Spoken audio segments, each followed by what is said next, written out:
E acontecerá nos últimos dias, diz o Senhor, derramarei do meu espírito sobre toda a carne, e os vossos filhos e as vossas filhas profetizarão, os vossos mancebos terão visões, os vossos anciões terão sonhos. E sobre os meus servos e sobre as minhas servas derramarei do meu espírito naqueles dias, e eles profetizarão. E mostrarei prodígios no céu acima, e sinais sobre a terra. Atos 2, 17 ao 19. Em busca do tesouro sagrado.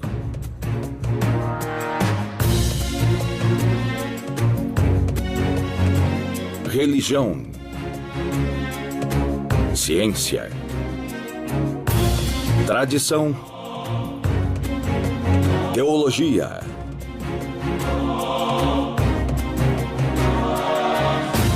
tesouro sagrado. Em busca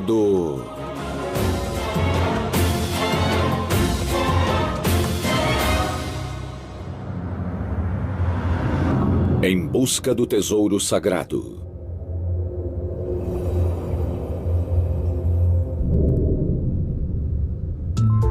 Na hierarquia das relíquias sagradas, elas são classificadas segundo a importância. Relíquias associadas a Jesus, particularmente aquelas relacionadas à paixão de Cristo, são obviamente as mais veneradas. Em segundo, vêm as relíquias associadas à família sagrada e aos primeiros discípulos, e finalmente aquelas relacionadas a mártires e santos.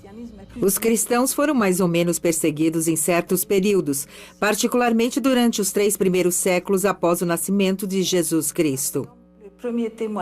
O primeiro documento escrito que fala da veneração de relíquias sagradas foi Atos de São Policarpo. São Policarpo foi bispo de Esmirna, na Ásia Menor. Ele foi executado por volta da metade do século II. No final de seu ato, que na verdade era uma carta endereçada aos seus seguidores, há uma passagem dizendo que os restos mortais desse bispo, desse mártir, foram reunidos e queimados em um local onde se esperava que... Na verdade, não dizia se esperava que, mas pode-se ler nas entrelinhas que se esperava que as pessoas se reunissem para homenagear o mártir. Estas relíquias, muitas delas de autenticidade duvidosa para dizer a verdade, são geralmente preservadas em igrejas, basílicas e catedrais. Elas estão espalhadas ao redor do mundo cristão e acredita-se que algumas tenham até poderes extraordinários. Todas as relíquias, a que possui as qualidades mais surpreendentes é, sem dúvida, o sangue de São Januário, que se liquefaz periodicamente. O destino de Nápoles pode depender deste pequeno frasco de sangue e o milagre anual que aqui ocorre. Vou seguir para Nápoles na esperança de presenciar esse incrível evento. Segundo a lenda, São Januário ou San Gennaro, como os italianos o chamavam, já foi o bispo de Benevento, uma pequena cidade cerca de 50 quilômetros a nordeste de Nápoles. Temos evidências históricas da existência de um culto a São Januário, bispo de Benevento, próximo a Nápoles. Ele foi decapitado. Acredita-se que em 305 depois de Cristo, durante a perseguição conduzida pelo imperador Diocleciano. São Januário foi um mártir. E ele foi morto em um vulcão, o Solfatara. E, a partir daquele momento, marcou-se o início de uma das histórias mais importantes desta cidade. Segundo a tradição, ele foi perseguido pelo imperador Diocleciano em 305 DC por se recusar a renunciar à sua fé. Dizem que o bispo foi jogado em uma fogueira, mas saiu ileso. Ele então foi colocado em uma cova de leões, mas os selvagens felinos se contentaram em lamber seus pés. Desesperado, Timóteo decapitou São Januário. Dessa vez, seus esforços para matar o bispo foram eficazes.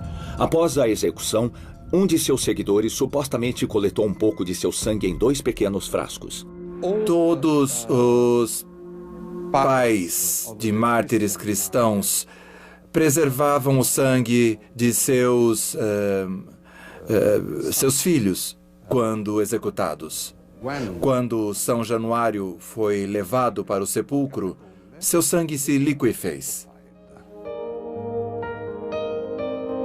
Por algum tempo, os frascos e os restos mortais do bispo foram mantidos na catacumba. Então, no final do século XIII, após começarem algumas peregrinações, seu sangue e ossos foram transferidos para Nápoles, e São Januário foi declarado santo patrono da cidade. Em 1304, seus restos mortais foram colocados em um belo relicário de prata, uma caixa que ainda pode ser vista em uma cripta abaixo da catedral, que desde então foi renomeada Catedral de São Januário. Foi pouco depois disso que o milagre ocorreu pela primeira vez.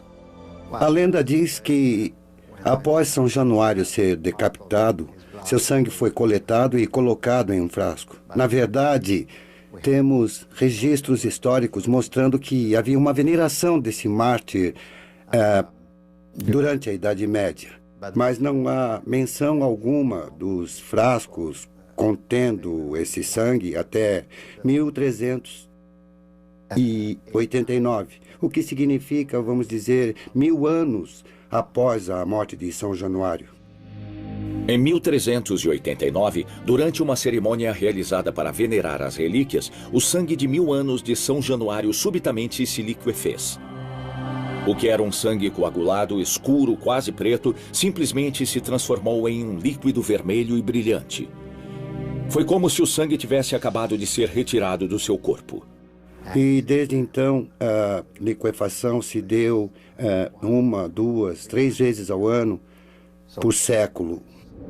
Hoje em dia, os frascos contendo o sangue de São Januário são cuidadosamente preservados em um relicário de prata e vidro, que por sua vez é mantido em um cofre. Um dos frascos contém não mais do que algumas gotas de sangue seco e não é de interesse público. O segundo frasco, por outro lado, está cheio até a metade de uma substância sólida vermelha e bem escura, quase preta na aparência. 3 vezes por ano, em datas-chave de aniversários, os frascos são trazidos para a Capela de São Januário, um dos anexos da catedral, onde a cerimônia de liquefação é realizada. A procissão da primavera é muito importante e é uma das mais antigas procissões.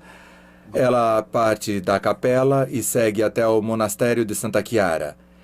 E acho que esse é um dos momentos mais importantes em que o povo napolitano mostra a sua devoção a São Januário. Eu não perderia este evento empolgante por nada no mundo. Em busca do tesouro sagrado. Em busca do tesouro sagrado.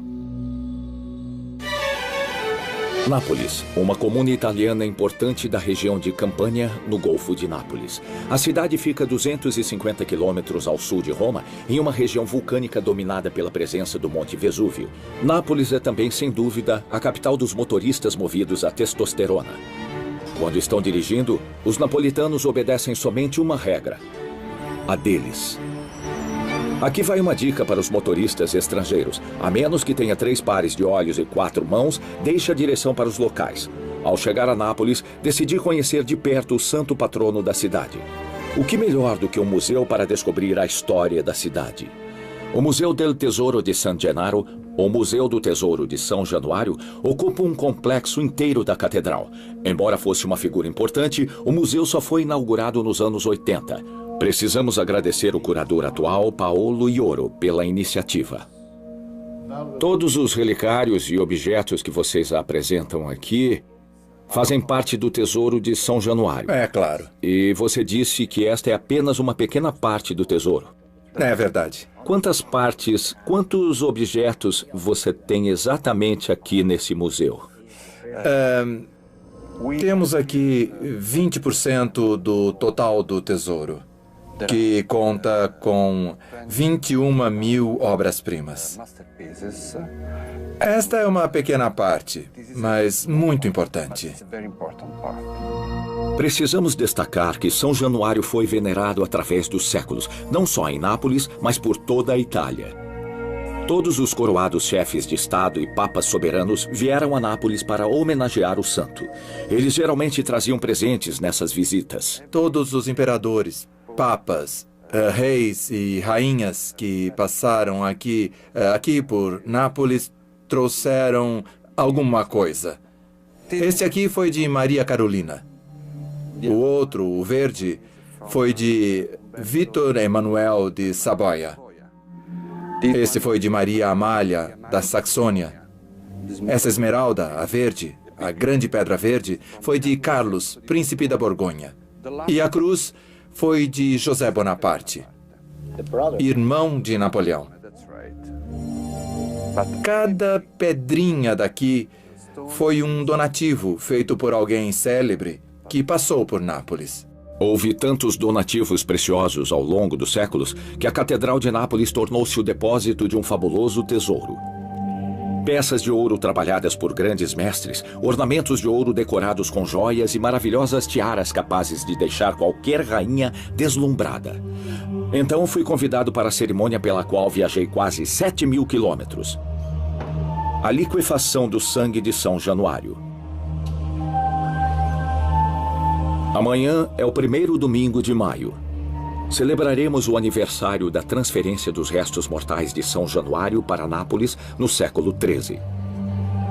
É uma das 3 datas do ano em que a cerimônia de liquefação do sangue é realizada. De manhã, bem cedo, voluntários preparam a procissão que carregará o relicário contendo os frascos de sangue para o monastério de Chiara. Uma caminhada de 1 quilômetro pelas ruas da cidade. Segundo a tradição, é quando o milagre acontece. Pelo menos é o que espera a população de Nápoles. Eu acredito que o verdadeiro milagre são as pessoas. São essas pessoas que esperam o milagre para serem protegidas. Protegidas contra eventos naturais. Nós temos um dos vulcões mais perigosos do mundo, o Vesúvio. E na antiguidade, o Vesúvio destruiu tudo. Pompeia, Herculano. E durante a última guerra, 2 pequenas cidades foram completamente devastadas. Então, São Januário protege Nápoles até dos terremotos. E nós temos muitos terremotos aqui neste país. A maior proteção que o povo napolitano pede a São Januário é contra os cataclismos naturais. Se acreditarmos na lenda, a liquefação do sangue é uma forma de bênção. Dizem que nas raras ocasiões em que o sangue não se liquefez, a cidade foi assolada por terríveis desastres. Por 2 anos consecutivos, 1526 e 27, o milagre não ocorreu. A cada vez, a cidade foi tomada por epidemias de peste. O desastre voltou a acontecer em dezembro de 1943. Relatos contam que o sangue continuou duro como pedra. 4 meses depois, o Monte Vesúvio entrou em erupção, destruindo plantações e matando centenas de pessoas. O último incidente do tipo ocorreu em 1980. O sangue permaneceu sólido durante a cerimônia de 19 de setembro. Em 23 de novembro do mesmo ano, um terremoto arrasou a província de Campânia, deixando 2.735 mortos, 8.850 feridos e 300.000 sem-tetos. Podemos entender agora por que os fiéis cruzam os dedos cada vez que os frascos são removidos do relicário. Em busca do tesouro sagrado. Por volta das 15 horas, a capela de São Januário começa a lotar. Logo, a base contendo o relicário é trazida, uma linda peça de ouro feita no século XIV. Por volta das 15h45, os sacerdotes tomam suas posições em frente ao altar. Eles pregam para a congregação e então todos rezam e meditam. Finalmente, o relicário contendo o sangue é trazido à frente. Trata-se de um recipiente circular de vidro com um único cabo. Os 2 frascos podem ser vistos dentro do relicário. O bispo de Nápoles apresenta o relicário às pessoas reunidas na capela. Então coloca-o de volta na base. A procissão agora tem início. Os fiéis deixam a catedral. Uma vez fora, eles se unem a centenas de napolitanos, movendo-se como uma onda humana em direção ao monastério de Santa Chiara.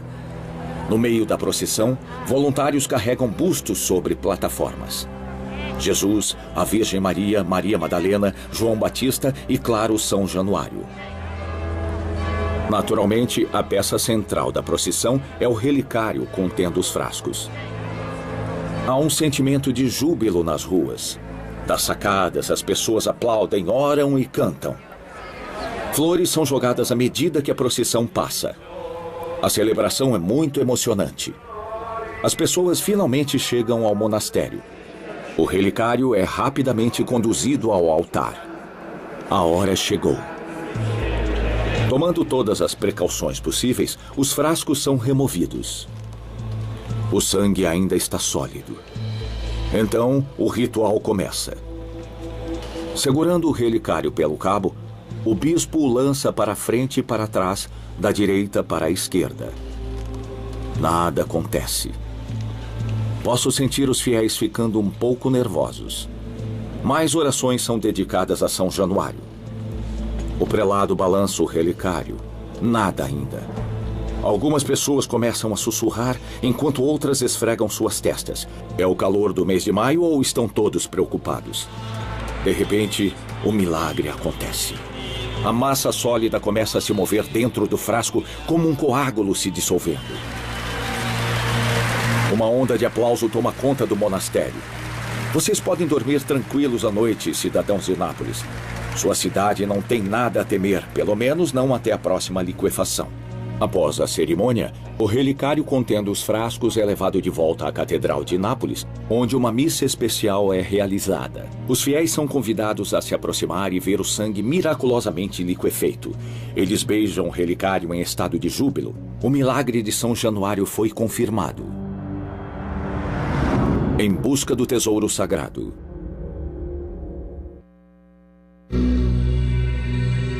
Em busca do tesouro sagrado.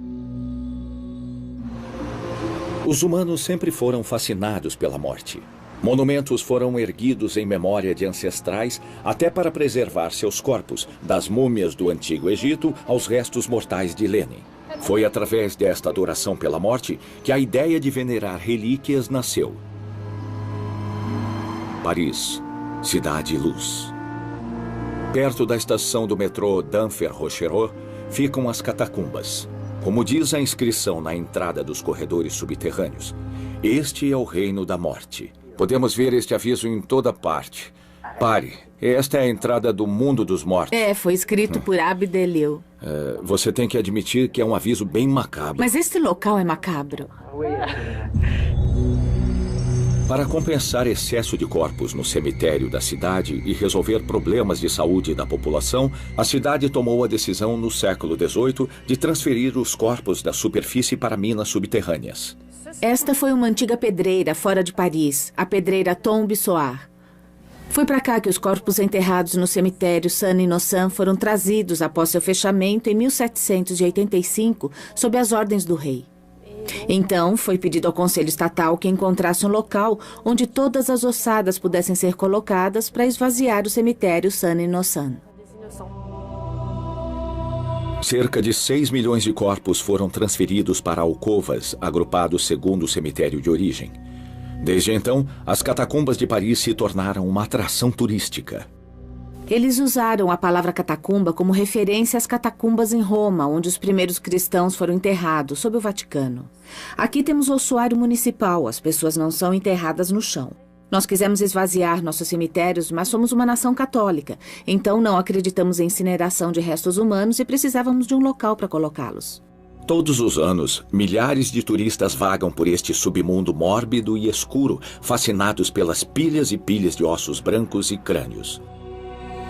Quando pensamos nisso, na verdade é bem bizarra a fascinação que as pessoas têm em visitar lugares como este. Não pode ter medo dos mortos, é bem mórbido. Estamos cercados pela morte. Claro que há um aroma mórbido no ar. Você não pode vir aqui se for claustrofóbico. Com certeza, aventurar-se neste famoso local envolve muitos riscos à saúde. É incrível a quantidade de turistas que querem visitar as catacumbas. Basicamente, após o sentimento macabro inicial, ao ver todos estes ossos, podemos entender que a função principal dos cemitérios e ossuários é servir como lembrança daqueles que já se foram. Ao caminhar pela caverna, é impossível não pensar naqueles que vieram antes de nós, que viveram e trilharam os caminhos da vida. Sem dúvida, a verdadeira intenção da veneração de relíquias foi servir como lembrança. Em um documento datado do século II, um dos fiéis disse: "Nós colhemos ossos que são mais raros do que ouro e mais preciosos do que a mais fina das gemas. Nós os colocamos em um local apropriado para eles. Que Deus nos permita nos reunir aqui no dia da celebração de seu mártir." Ao longo dos anos, tumbas de mártires tornaram-se locais sagrados, ou em latim, loca sancta. Textos escritos no final do século IV mostram o desenvolvimento de uma crença em locais físicos que irradiam um tipo de energia divina, citada como virtus. Isso foi resultado de uma evolução bem lenta. Houve uma onda durante a segunda metade do século IV em que as pessoas testemunharam milagres acontecendo ao redor das tumbas de mártires sagrados, os primeiros santos. Então, no século V, lembrando que tudo começou no século IV, houve santos que eram mártires. Então é muito difícil explicar a crença em virtus, o poder miraculoso das relíquias. Não há uma teologia verdadeira por trás disso, nenhuma explicação exata para o virtus, o poder miraculoso. A veneração a relíquias como conhecemos nasceu. Arles é a terceira maior cidade de Bouches-du-Rhône e a maior comunidade da França, cobrindo uma área de 770 quilômetros quadrados. A população gira em torno de 53 mil pessoas e muitos dos monumentos romanos da área foram incluídos na famosa lista de patrimônios históricos da Unesco. É o caso dos banhos termais de Constantino, construído no século IV, e seu anfiteatro, que ainda é utilizado atualmente na realização de concertos ao ar livre. Mas Arles é também uma das paradas mais importantes para peregrinos no caminho de Santiago de Compostela. É a segunda parada na Via Tolossana, que é uma das rotas principais para Santiago de Compostela. Ela começa no cemitério Aliscan, na capela Saint-Honorat, que não é longe.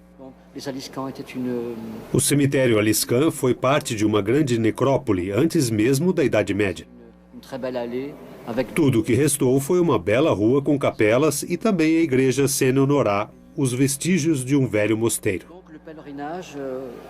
Então, para os peregrinos puristas, a jornada começa lá, cerca de 800 metros daqui. Os peregrinos começavam a jornada em Saint-Honorat e passavam por aqui. Desde a Idade Média, a Rota Arles é um dos 4 caminhos que cruzam a França e a Europa em direção à Espanha. Então não é surpresa encontrar ao longo desta rota uma das mais importantes coleções de relíquias de toda a Europa. A igreja de Saint-Tropime fica no meio da Praça da República, no coração da parte antiga da cidade. O excepcional portal retrata o juízo final, o céu e o inferno e as bênçãos de Cristo. Dizem que o tema principal do portal é o juízo final, com a procissão dos cristãos escolhidos indo para o céu enquanto os pecadores são jogados no inferno. Além do Cristo presidindo o juízo final, podemos ver outro Cristo mostrando o caminho para a salvação. Ele está oferecendo bênçãos, sentado majestosamente no tímpano, oferecendo bênçãos e anunciando a redenção, a porta para a salvação, a própria porta da igreja simbolicamente representando o Cristo. Originalmente, a cripta da cidade, construída para abrigar relíquias, ficava embaixo da igreja. No século XV, um extravagante recinto gótico foi adicionado. Foi por volta da mesma época que a Capela das Relíquias foi erguida logo à esquerda do altar-mor. A presença de todas essas relíquias, na minha opinião, e não tenho outra explicação. Creio que há tantas relíquias pelo fato de esta ser uma importante parada para os peregrinos a caminho de Santiago. Pessoalmente, creio que as relíquias foram colocadas num local onde poderiam ser vistas e admiradas pelos fiéis. Há dezenas de relicários aqui. Um deles contém os restos mortais de São Genésio de Roma, um mártir decapitado no século III por ter se recusado a assinar uma ordem de perseguição aos cristãos. Os restos de Saint Trófimos, fundador da igreja, e ossadas de vários bispos de Arles, Concordius, Saint Honoratus e Saint Virgilus e Saint Hilary. Arles é um bom exemplo da política de relíquias que existia na Idade Média. Os restos sagrados não asseguravam apenas uma certa proteção divina, especialmente para os peregrinos que vinham venerá-los. Mas como a contemplação das relíquias era geralmente acompanhada de doações em dinheiro, as autoridades religiosas eram duplamente abençoadas. Os oficiais religiosos tomavam conta da alma das pessoas, enquanto oficiais laicos cuidavam do dinheiro, uma equipe eficaz em que todos os jogadores saíam vencedores. Em busca do tesouro sagrado.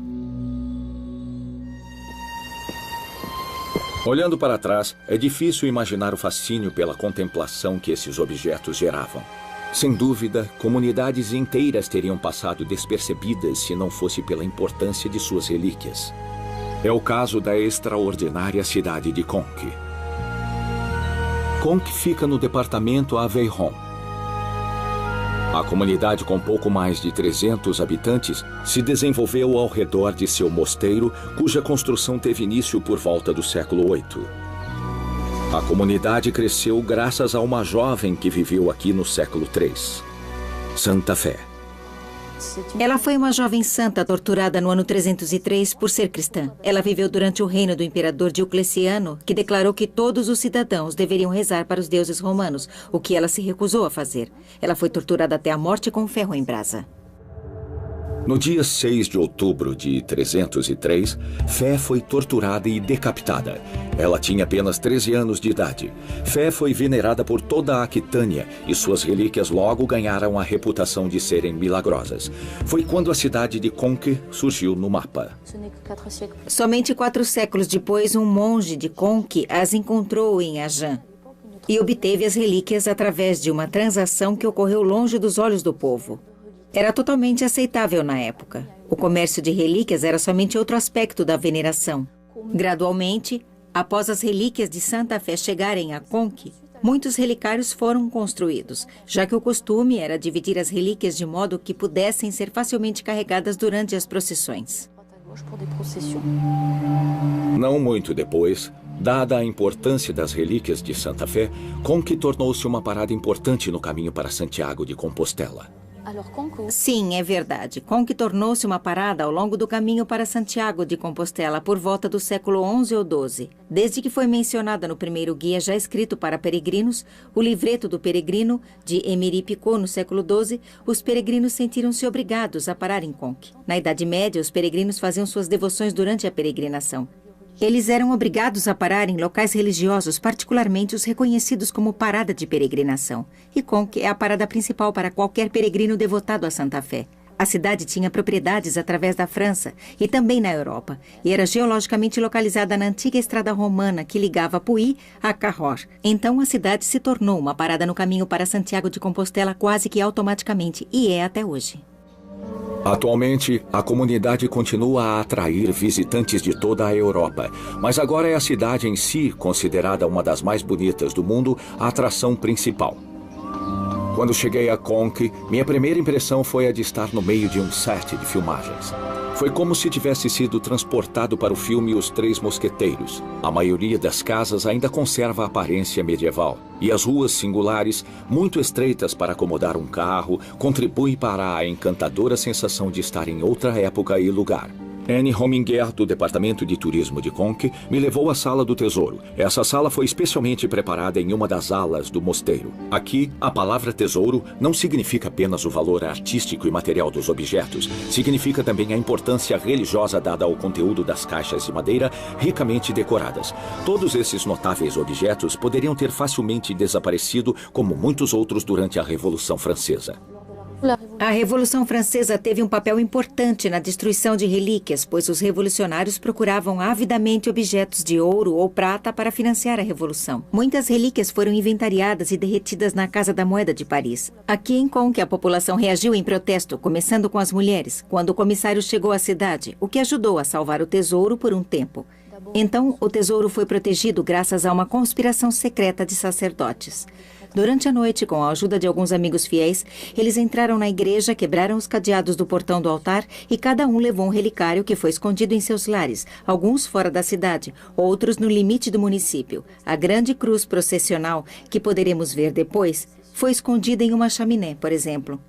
As relíquias continuaram escondidas até Napoleão retornar ao poder e restabelecer o direito de venerá-las.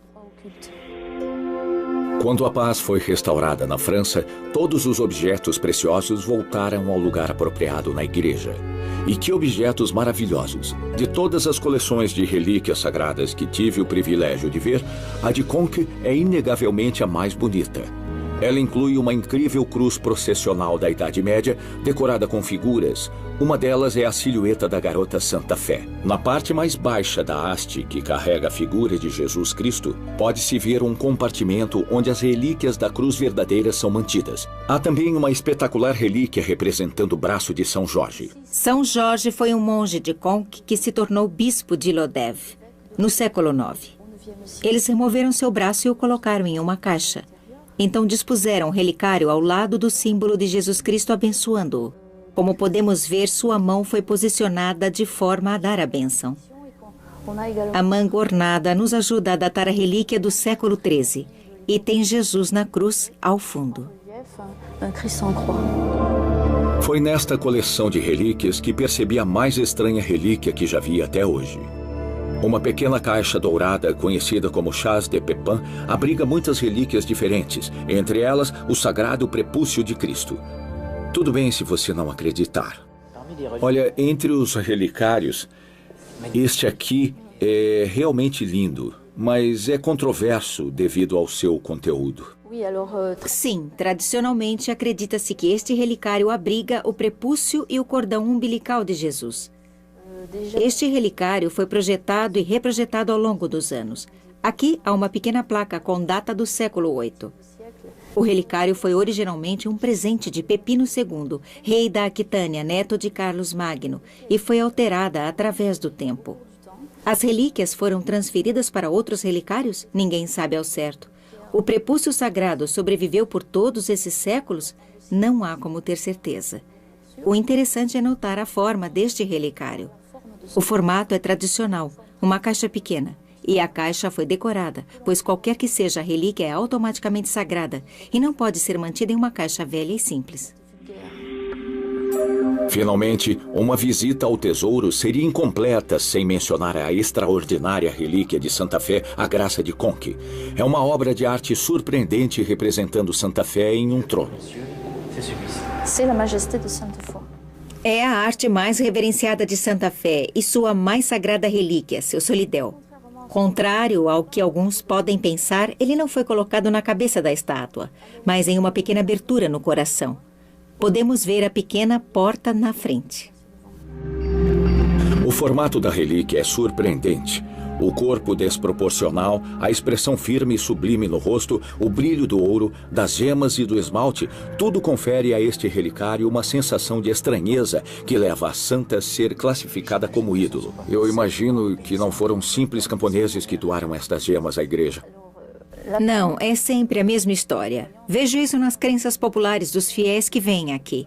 Eles acham que foram peregrinos pobres que fizeram sacrifícios para poderem doar gemas à igreja.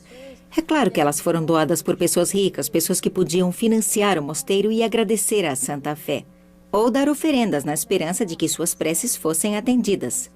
Eles deram seus bens mais valiosos. Se ler o livro dos milagres de Santa Fé minuciosamente, verá que as pessoas pediam favores a Santa Fé com frequência. Ela aparecia para eles em sonho. Como ela era uma garota de 12 ou 13 anos, pedia joias em troca do favor. As pessoas aceitavam, pensando, ela é uma garota, gosta de ficar bonita. Os fiéis medievais acreditavam que o poder da santa era transmitido através deste relicário, assim como os napolitanos acreditam que a energia divina está protegendo sua cidade através do sangue de São Januário. Em busca do tesouro sagrado. Mas e se o sangue de São Januário não for nada além de truque bem elaborado? Pelo menos é isto que os cientistas se perguntam. Vamos começar dizendo que uma pesquisa profunda sobre o sangue de São Januário jamais foi feita. A maioria das evidências sobre o comportamento dessa substância é anedótica. Quer dizer, é o que o animador da cerimônia, o bispo ou quem quer que seja, disse que viu.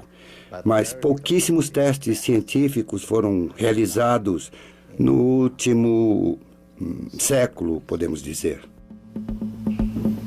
Este é o seu laboratório. Seu laboratório. Meu laboratório. E estes são... Para realizar um estudo apropriado, precisaríamos obter uma amostra do conteúdo dos frascos, o que envolveria abri-los. Isto está totalmente fora de questão. Então, basicamente, tudo o que sabemos até agora foi conseguido através de observações visuais. 2 análises foram realizadas com espectógrafo, em 1902 e 1989. Muitas histórias foram contadas sobre a liquefação do sangue. Segundo um relato escrito, o sangue borbulhou e aumentou em volume até o ponto de preencher o frasco inteiro. Um dos objetivos da pesquisa sobre o comportamento da substância é ver se ela passa do estado sólido para o líquido, se sua cor, vamos dizer, se ela muda, se o seu volume cresce e se o seu peso aumenta e se ele ferve também, é claro. Agora, a mudança do estado sólido para o líquido é bem visível. A fervura provavelmente deve às bolhas que depois de um tempo sobem à superfície e imitam a fervura, mas não há fervura possível em um recipiente selado. A alteração na cor nunca foi documentada por análises espectrográficas. O aumento de volume nunca foi documentado, por exemplo, assim, segurando o frasco contra uma régua atrás para ver se o nível sobe ou se ele desce. Eu não vi nada desse tipo na cerimônia que presenciei. O sangue simplesmente mudou do estado sólido para o líquido, ocupando exatamente o mesmo volume no frasco. Uma de nossas teorias é de que a substância seja tixotrópica, por assim dizer. A tixotropia é a propriedade que certos gels têm de se liquefazer quando agitados ou sacudidos, ou então, vamos dizer, mecanicamente movidos. Então, supomos que durante a cerimônia, quando o relicário é repetidamente movido e colocado no lugar, virado de ponta cabeça para verificar com certeza se o sangue se liquefez ou não. Isso iniciará a liquefação, o simples movimento. E quanto ao tempo que o processo leva, bom, isso depende de como o relicário é manipulado, porque se movê-lo suavemente, o sangue permanecerá sólido. Se movê-lo rápido ou chacoalhá-lo, isso vai iniciar a liquefação. Por isso, precisamos checar, né, de forma acurada, por exemplo, vibrando esse relicário de forma controlada para ver como se comporta. Nem todos os materiais têm as mesmas qualidades para absorção de luz e reflexo. Estas características são tão específicas que, estudando a maneira como a luz reflete sobre e dentro da matéria, é possível determinar sua natureza e até seus componentes. Em 1902, no dia seguinte à cerimônia de liquefação, cientistas da Universidade de Nápoles tiveram permissão para atravessar o frasco com um raio de luz. Segundo os pesquisadores, o resultado espectral obtido corresponde ao do sangue. Bom, em primeiro lugar, nós deveríamos repetir o teste com espectrômetros eletrônicos, porque a hemoglobina tem uma característica que se situa além do que é visível e que só pode ser visto com instrumentação eletrônica. E isto seria um verdadeiro diagnóstico da presença de hemoglobina ou de seus derivados. No Departamento de Química da Universidade de Pavia, no norte da Itália, o professor Luigi Garlaschelli acha que encontrou uma explicação. A seu convite, fui visitar seu laboratório, onde presenciei uma demonstração ao vivo de como o sangue de São Januário se liquefaz. Há alguns anos, trabalhando sobre a hipótese do material tixotrópico, criamos uma substância utilizando produtos químicos e procedimentos disponíveis na Idade Média. Partimos de um mineral que só pode ser encontrado no vulcão Vesúvio, que fica perto de Nápoles. Dissolvemos o material em água, juntamos carbonato de cálcio, um pigmento branco bastante comum, basicamente pó de giz ou mármore, e purificamos nossa solução filtrando em papel pergaminho. Depois a colocamos em uma pequena garrafa, adicionamos um pouco de sal e deixamos repousar por um momento. A substância solidificou e quando chacoalhamos se liquefez.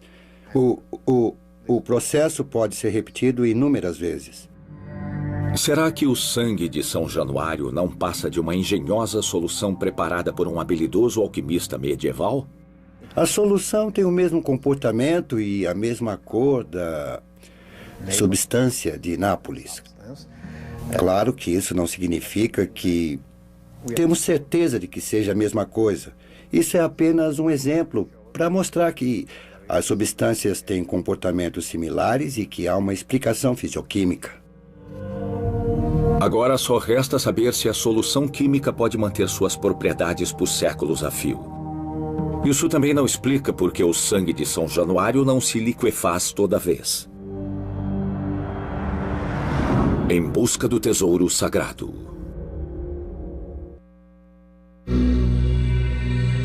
Em busca do tesouro sagrado. Seria o sangue de São Januário e suas misteriosas propriedades de liquefação uma relíquia sagrada genuína ou uma das mais antigas farsas religiosas da história? Para os fiéis, o argumento científico não se sustenta. É verdade que o sangue nunca foi propriamente analisado, e este fato deixa muitas dúvidas sobre a natureza real do conteúdo dos frascos. Geralmente é muito difícil realizar testes científicos em relíquias religiosas porque, por causa da proteção imposta pela Igreja sobre esses objetos. No entanto, a Igreja também deveria se interessar em saber se a relíquia é autêntica ou não. Eles deveriam ser obrigados a estudar as relíquias para que somente as verdadeiras fossem veneradas. Então, por que isto não está sendo feito? Simplesmente porque a fé não precisa ser reconhecida pela ciência para ser expressa. Quando estive com Paolo Ioro, o curador do Museu do Tesouro de São Januário, perguntei se ele acreditava piamente no milagre da liquefação do sangue. Sua resposta foi instantânea. Acredito mais no poder de atração de São Januário. E é aí que jaz a nuance. Todo ano, por 3 vezes, São Januário é o motivo de realização de esplêndidas cerimônias durante as quais seu sangue se liquefaz na maioria das vezes. Quando chega a hora do milagre acontecer, a cidade comemora. Nas ruas, as pessoas só conversam sobre a cerimônia de liquefação do sangue. E todos, até os mais céticos, respiram aliviados após o anúncio de que o sangue se liquefez. Quando chega a hora do milagre, os napolitanos experimentam um sentimento de união. Nessas ocasiões, São Januário deixa de ser um santo esquecido e torna-se a alma da cidade. E no final, não seriam as relíquias sagradas alimento para a alma?